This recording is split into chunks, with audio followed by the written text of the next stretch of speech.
Welcome back, everybody, for another deep dive. Today, we are going to be exploring this really fascinating novel. I think you're going to enjoy this one. It's called Remarkably Bright Creatures. Have you heard of this one? I have. I've heard a lot of buzz about this book. Yeah, and it's by Shelby Van Pelt, and we're going to be talking about it based on this review that we have. Um, but the premise of this book is really unusual. It's this heartwarming story, but one of the main characters is an octopus. Oh, wow. Right. So have you ever thought what it would be like to get an octopus's perspective on life? I mean, I've thought about it abstractly, but I'm not sure I've ever read a book that tried to tackle. I know. Well, this one does, and it seems to do it really well, at least according to this review. Yeah, it's quite a unique premise. hmm I'm curious to see how the author pulls it off. So let me just kind of introduce the main characters here. We've got Tova. She's a woman in her 70s, and she's dealing with the disappearance of her son, which happened years ago. Oh, wow. Yeah, and then there's Marcellus, who is a giant Pacific octopus, and he's living out his final days in an aquarium tank. Okay. And then just to throw in another wrench in there, we've got Cameron, a 30-year-old, searching for the father he never knew. So not exactly a lighthearted setup. No, not at all. It Yeah. sounds like there's a lot going on in this story. Yeah. But it's interesting that the review we have here highlights the book's warmth and humor, which seems like a really unusual combination given the subject matter. Yeah, it's almost like they're contrasting these really potentially dark themes with these moments of joy and connection. Exactly. It speaks to the author's skill and being able to weave all these seemingly disparate elements together. And speaking of Marcellus, giant Pacific octopuses are supposed to be incredibly intelligent creatures, right? Oh, they absolutely are. They're known for their problem-solving abilities, their ability to use tools, Mm. and they even exhibit these unique personality. I've seen those videos where they open jars and stuff. It's like, It's incredible, isn't it? It really makes you question our understanding of intelligence in the animal kingdom. it does. And it makes me think about Marcellus in this book even more because, I didn't realize that their lifespan was so short. Yeah, it's actually only about 4 years, which is incredibly short compared to ours. Wow, that puts a whole new spin on Marcellus's story, right? Imagine knowing that you only had 4 years to live. Exactly. Every single day would have so much more weight and significance. Yeah, and the review actually mentions that Marcellus has this penchant for escaping, and I'm wondering if that's his way of kind of rebelling against this confinement of living in a tank. It's a fascinating question. It makes you wonder if he's trying to experience as much freedom as he can in his limited time. Right. Is that how the author is portraying it? I don't know. We'll have to dive a little deeper to see how she handles that. But it definitely adds another layer of complexity to his character. Because it's not like these escapes are, all peaceful and quiet either. He gets into some trouble. Oh, yeah. The review mentions that his adventures often involve snacking on other creatures in the aquarium. He's kind of a mischievous little guy. Yeah. Not exactly the cuddly protagonist you might expect in a heartwarming story. But the reviewer uses the term hilariously snarky to describe him. Yeah. So I'm really curious how Shelby Van Pelt managed to make us root for this slightly carnivorous octopus. Me too. Yeah. It sounds like she found a way to make his flaws endearing. Yeah, and this is where I think Tova comes in. Because, she's dealing with this intense grief over losing her son. And it's almost like Marcellus's countdown to the end of his life kind of mirrors her own experience with time slipping away. You know what I mean? Absolutely. I think that's a really insightful observation. They're both living with this acute sense of time passing, but for very different reasons. Right. And I find it interesting that Tova continues to work as a janitor at the aquarium, even though she's in her 70s. Oh, yeah. Why do you think she keeps working there? It can't just be about the money, you know? Maybe it's her connection to the place that reminds her of her son, but also maybe it gives her sense of purpose. I think you're onto something there. Yeah. That detail speaks volumes about her resilience and her need to keep moving forward despite the weight of her grief. Yeah, and it's in this very setting and the quiet solitude of her late night shifts that she and Marcellus actually meet for the first time. Oh, wow. So their paths collide at the aquarium. Yeah. That makes perfect sense. Yeah, but how do you imagine their first encounter going down? Is it this tender moment of understanding? I don't know. I kind of picture it as being a little more chaotic. Oh, really? Yeah, imagine this. Tova's making her rounds, and she stumbles upon this scene of utter chaos. Power cords are everywhere, water splashed all over the floor, and Marcellus, the escape artist himself, is entangled in the mess. So it's more like a comedic scene than anything. Exactly. It's like you planned this daring heist, but got caught in the act. I love that. So their first meeting isn't some grand, profound moment, it's just pure comedic gold. And I think that's what makes it so endearing. It disarms us and allows us to see past their obvious differences. Because they can't exactly sit down and have a conversation over coffee. No, but they form this bond based on mutual respect and I think a shared sense of mischief. Oh, for sure. And Tova helps him out, right? She keeps his secret. She does. And in a twist of fate, Marcellus might actually hold the key to solving the mystery of Tova's son's disappearance. Wait a minute. The octopus has a clue. That's where the real intrigue comes in. It adds a whole new dimension to their relationship. Wow. So we have this unlikely duo bound by grief and a shared secret.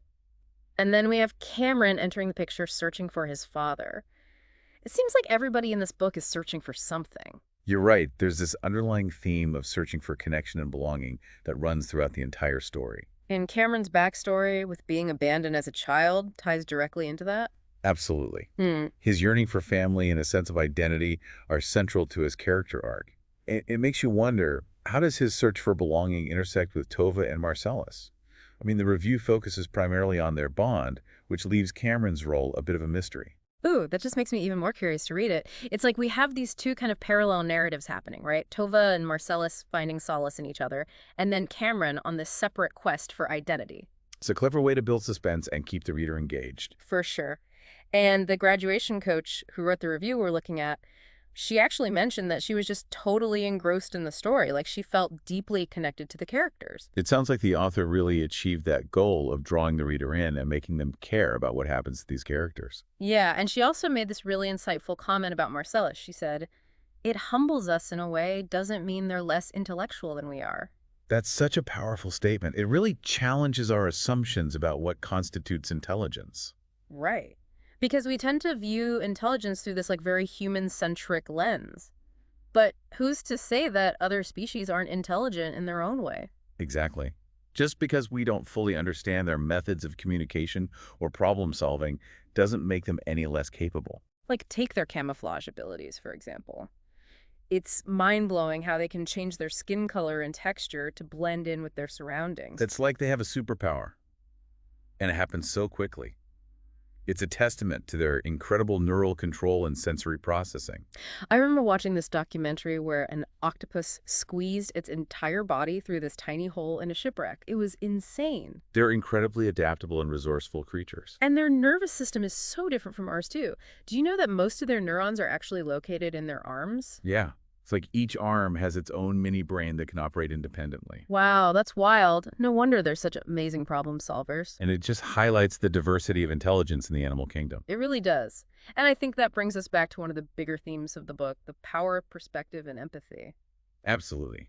Remarkably Bright Creatures encourages us to look beyond the surface to appreciate the intelligence and beauty in all forms of life. Even those that seem totally different from us. Exactly. It's about recognizing the value and worth of every creature. I love that. It's not just a feel-good story. It's like a call to action to be more understanding and compassionate towards all living things. And the review actually highlights how the book surprises you with its warmth and optimism, despite dealing with some pretty heavy subject matter. It's like the author is saying, yes, life can be tough, but there's still so much beauty to be found. And so much connection to be made. And sometimes those connections come from the most unexpected places, like a late-night encounter between a grieving woman and a mischievous octopus. It makes you wonder what Marcellus's perspective on humanity might be. Oh, that's a great question.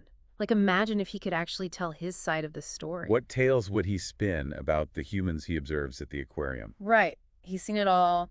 The caretakers, the visitors, Tova at her most vulnerable moments. He probably has some pretty interesting insights. I bet his story would challenge our assumptions about intelligence and communication, and even what it means to live a meaningful life. Especially given his awareness of his own mortality. It's like the author is inviting us to step outside of our human-centric view and consider the world through the eyes of this fascinating creature. And maybe in doing so, we might learn something profound about ourselves. Yeah, it really makes you think about like the power of storytelling, to be able to create a character so real that we start to imagine like what their inner world must be like. Exactly. It's like we're being invited to see the world through Marcellus's eyes. And I think that's what makes this book so special. It's not just about entertainment. It's about expanding our understanding of the world and the creatures we share it with. And maybe even challenging some of our preconceived notions about intelligence and consciousness. Right. Like, who's to say that octopuses don't have their own complex thoughts and feelings? I think the book encourages us to at least consider that possibility. And, it's not just limited to fiction. This whole idea of perspective taking can apply to so many aspects of our lives. Oh, absolutely. What if we approached all of our interactions with that same sense of curiosity and openness? Whether it's with other humans or with animals. Exactly. It could really change the way we see the world. It's a beautiful thought, isn't it, to move through life with a sense of wonder and appreciation for all living things? It's definitely a challenge, but I think it's a worthwhile one. For sure. So for our listeners who are now probably fascinated by the idea of this philosophical octopus, what would you say is the biggest takeaway from our deep dive into remarkably bright creatures? I think it's the power of connection. The connection between Tova and Marcellus, two lonely souls finding comfort in each other. And the connection between Cameron and his past as he tries to piece together his identity. And ultimately the connection between the reader and the story itself. Because it sounds like Shelby Van Pelt has created a world that just draws you in. She really has. Yeah. It's a world where octopuses can be heroes and grief can be transformed into hope. And where even the most ordinary lives can hold extraordinary beauty. It's a reminder that there's magic to be found everywhere if we're open to it. So if you're looking for a story that will stay with you long after you finish reading it, I highly recommend checking out Remarkably Bright Creatures. You might be surprised by what you discover. About yourself, about the world, and about the incredible creatures that share our planet. Thanks for joining us for another deep dive. Until next time, keep exploring, keep learning, and keep your eyes open for those remarkably bright creatures all around us.